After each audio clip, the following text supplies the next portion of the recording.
Assalamualaikum warahmatullahi wabarakatuh. Alhamdulillah alladzi anzalal Qur'an hudan lin-nasi wa bayyinatin minal huda wal furqan.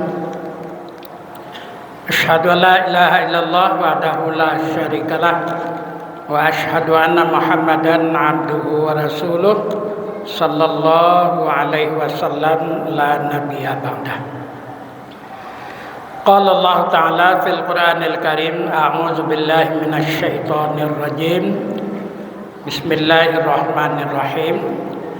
Ya ayyuhalladzina amanu stajibu lillahi walir rasuli idza da'akum lima yuhyikum wa'lamu annallaha yahulu bainal mar'i wa qalbihi wa annahu ilaihi tuhsyarun.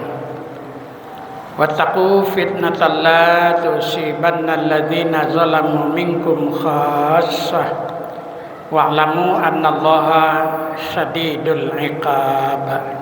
Shadaqallahul azim.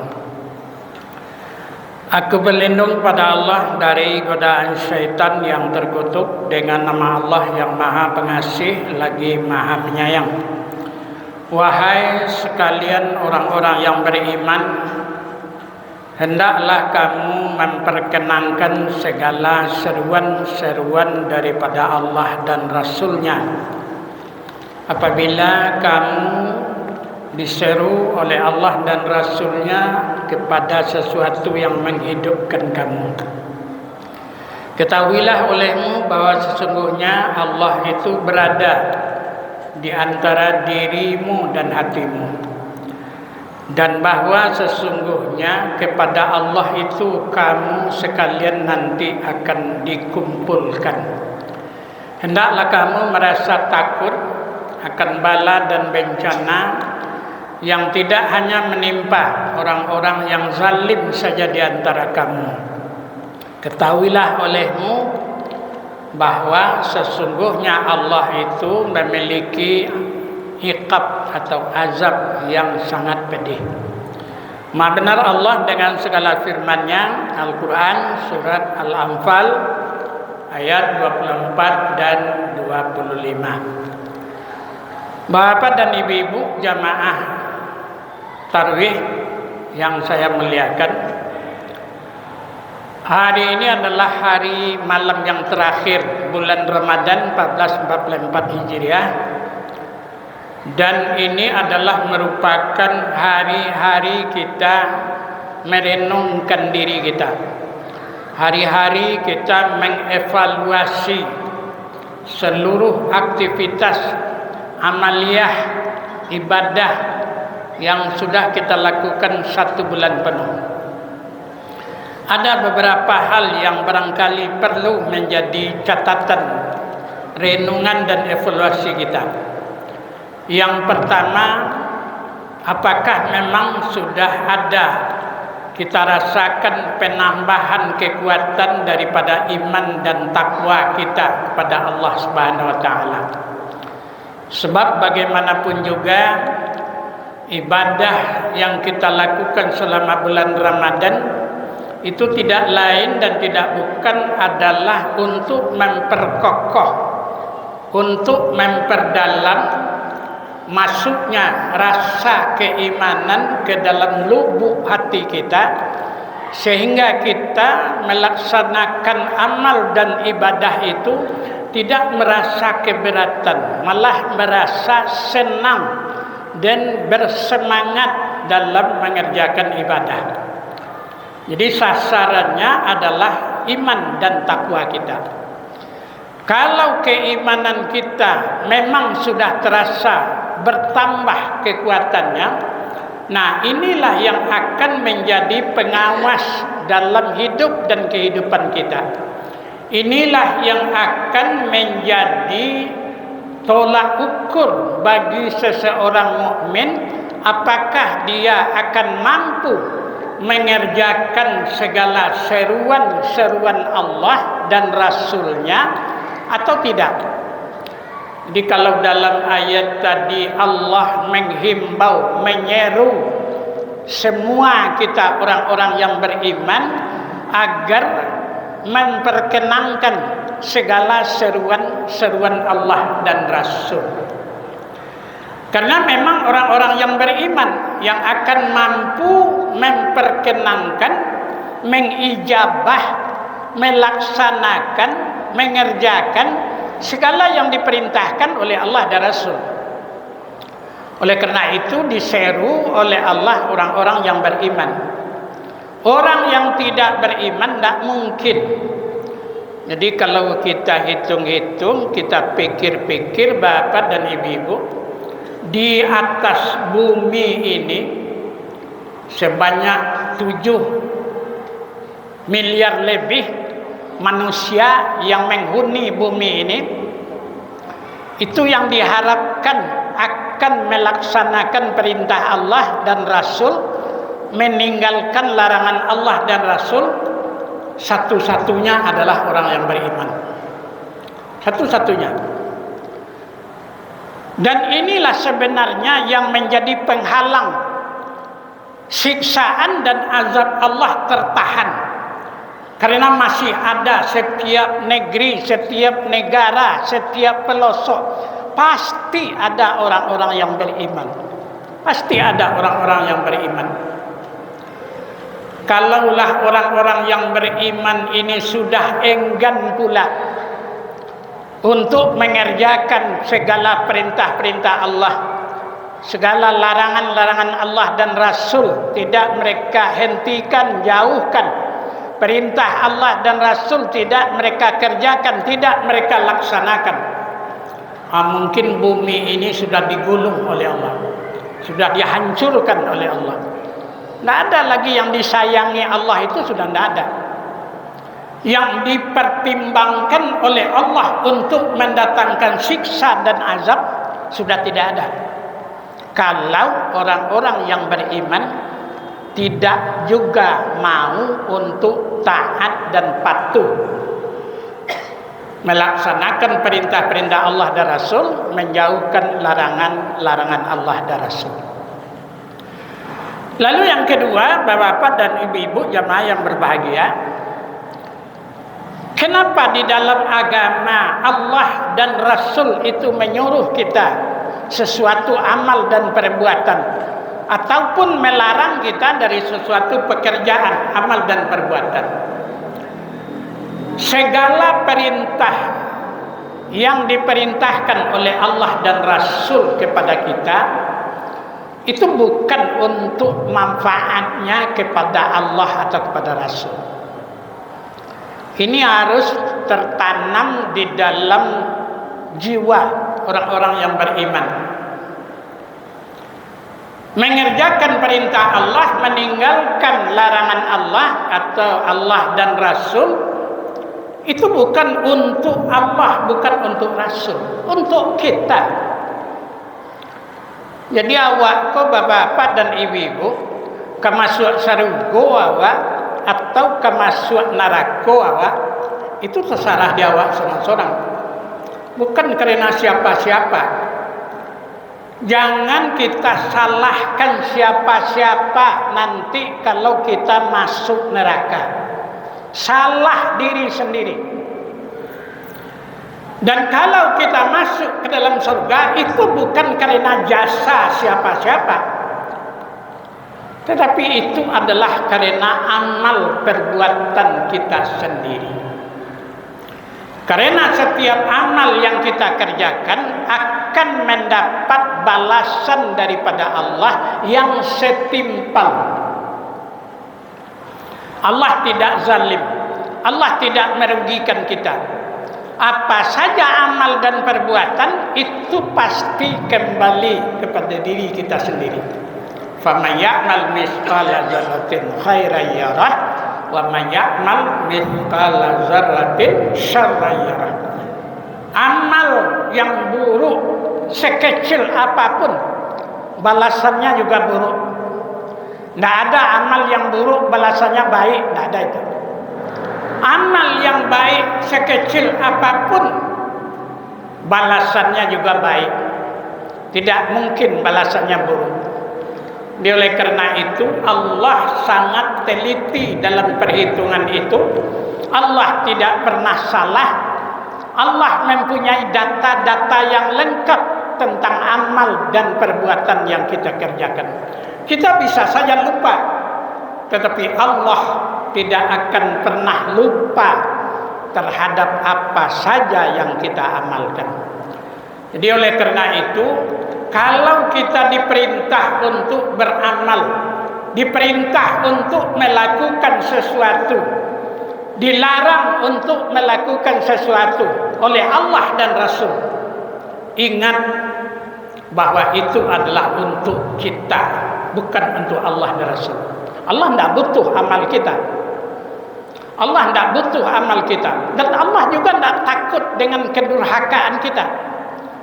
Kalaupun kita durhaka, Allah tidak takut. Allah tidak akan kurang kebesarannya. Atau kalaupun kita taat, Allah juga tidak akan bertambah kebesarannya. Itu kita sendiri yang rugi, atau kalau baik kita sendiri yang beruntung.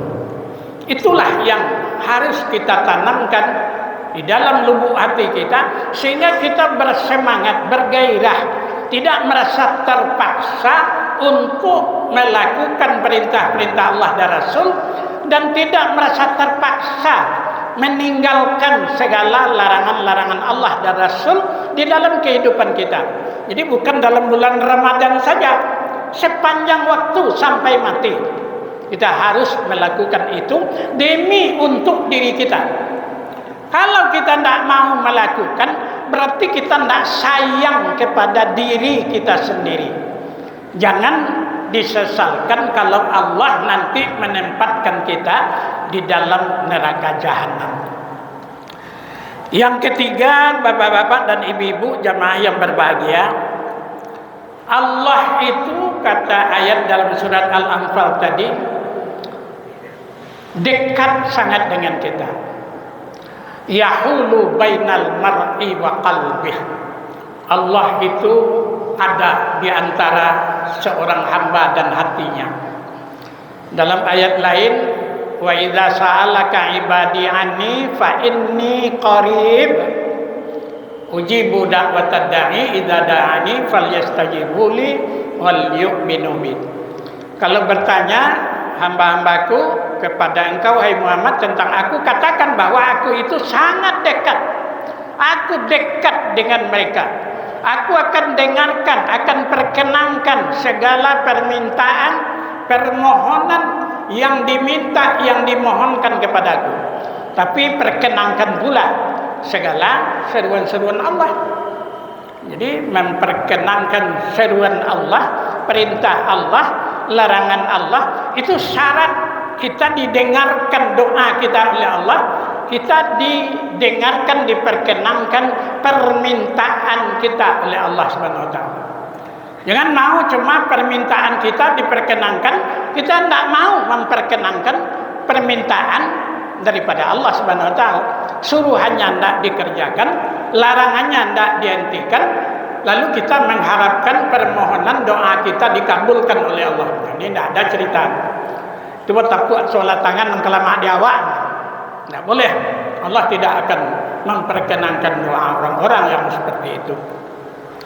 Oleh karena Allah itu dekat dengan kita, maka pandai-pandailah kita menjaga diri. Jangan mencoba membohongi Allah, jangan mencoba menipu Allah. Dalam hadis Rasulullah SAW, barang siapa yang mencoba menipu Allah, man khada'allahu khada'ahu. Siapa yang mencoba menipu Allah, dia sendiri yang akan tertipu. Wa man ghalaballahu ghalabahu. Siapa yang mencoba melawan Allah, dia sendiri yang akan kalah. Karena Allah itu bukan lawan kita, bukan untuk dilawan. Tidak kata lo dia melawan Allah, tidak akan mampu awak pasti kalah kalau melawan Allah. Ini kan banyak orang yang melawan Allah, dianggapnya nyok kan menang tuh melawan Allah, tidak akan menang. Kini kan banyak orang menipu Allah, seolah-olah Allah bisa ditipu, tidak akan bisa. dia menipu Allah. Dia sendiri yang akan tertipu. Dalam surat Al-Baqarah kan dikatakan oleh Allah, yukhadi'unallaha walladzina amanu wa ma yakhda'una illa anfusahum, kata Allah, wa ma yash'urun. Mereka mencoba menipu Allah, menipu orang-orang yang beriman. Tidak bisa, kata Allah. Mereka tidak akan mampu, tidak akan bisa menipu Allah dan orang-orang yang beriman, kecuali anfusahum, menipu diri mereka sendiri. Sayang mereka itu tidak tahu, sayang mereka itu tidak sadar. Artinya pengertian Allah dekat dengan kita, Allah selalu bersama kita. Kita tidak bisa menipu Allah, kita tidak bisa berpura-pura dengan Allah. Kita nyatakan atau tersembunyi, itu semua tahulah Allah Subhanahu wa ta'ala. Wa in tubdu ma fi anfusikum au tukhfuhu yuhasibukum billah. Jika kamu menyatakan apa-apa yang ada di dalam dirimu, dalam hatimu, au tukhfuhu, atau kamu sembunyikan, tidak kamu ungkapkan keluar, tidak kamu jelaskan kepada orang, tidak kamu pernampakkan kepada orang lain, tapi Allah tahu apa saja gerak-gerik yang ada di hatimu, kamu nyatakan atau tidak kamu nyatakan, kamu sembunyikan, Allah pasti mengetahui. Oleh karena itu, jangan ada orang-orang yang mengaku beriman, orang-orang yang mengaku Islam, tapi kerjanya seperti orang menipu Allah. Maka tertipulah diri mereka sendiri. Jangan ada orang-orang yang mengaku beriman, mengaku Islam, tapi kerjanya melawan Allah. Allah bukan lawan kita. Dia pasti akan ditaklukkan, dikalahkan oleh Allah Subhanahu wa ta'ala. Cuma tinggal menunggu waktu. Tinggal menunggu waktu. Allah yang maha kuasa, Allah yang maha menentukan. Tapi tidak satu pun perbuatan jahat yang dilakukan oleh hamba-hamba Allah di muka bumi ini yang tidak akan mendapat imbalan atau balasan daripada Allah Subhanahu wa ta'ala. Terakhir, Bapak dan Ibu-ibu jamaah yang berbahagia, memang dalam kehidupan kita di dunia ini, sejak manusia ada di dunia, itu antara kebaikan dan keburukan, antara yang hak dengan yang batil, itu tidak pernah sunyi dari kehidupan manusia. Di mana saja, di mana saja di muka bumi ini. Kalau kebaikan ada, keburukan juga pasti ada. Kalau yang hak ada, yang batil juga pasti ada. Oleh karena itu Allah Subhanahu wa ta'ala memerintahkan kepada kita agar yang hak, agar yang benar itu selalu kita lakukan dan kita perbuat di tengah-tengah adanya keburukan, di tengah-tengah adanya kebatilan. Jadi jangan kita biarkan kebatilan itu berjalan dengan seenaknya. Tidak ada penghalang, tidak ada perbandingan bagi orang. Iza ja'al haqqa wa zahaqal batil, innal batila kana zahuqa. Apabila sudah datang yang hak, yang batil itu akan redup, akan suram. Karena yang batil itu pasti akan lenyap, kata Allah. Tapi ja'al haq, datangkan dulu yang hak. Jangan yang hak itu berpangku-pangku tangan se, nyocalia se kebatilan ko merajalela, nya melongok-longok se. Anda akan hilang kebatilan itu. Tidak akan hilang. Justru kebatilan itu akan bertambah, berkembang biak.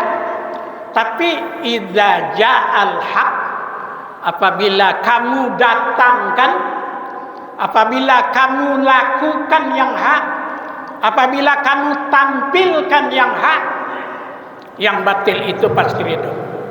Sebab kalau sudah berhadapan yang hak dengan yang batil itu pasti mundur. Takutnya.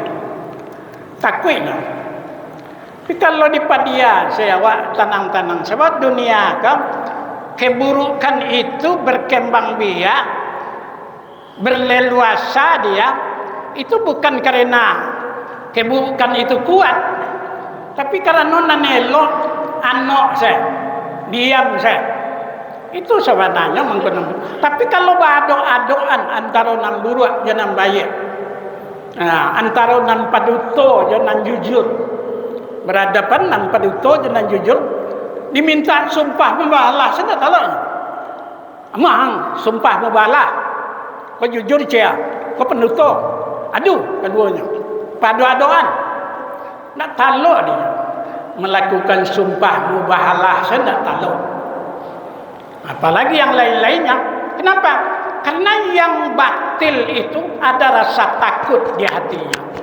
Yang benar itu ada rasa keberanian dalam hatinya. Jadi kalau berhadapan yang punya rasa takut di hatinya dengan yang punya rasa keberanian dalam hatinya, pasti orang yang rasa takut di hatinya ini akan mundur, akan suram, dan pasti akan lenyap, lari berantakan. Tapi syaratnya ja'al haq, datangkan yang hak, munculkan yang hak, lakukan yang hak. Jangan dibiarkan saja kebatilan itu berbuat seenaknya. Barangkali itu pengajian kita sebagai penutup Ramadan tahun ini, mudah-mudahan bermanfaat. Fa'tabiru ya ulil absar la'allakum tuflihun. Assalamualaikum warahmatullahi wabarakatuh.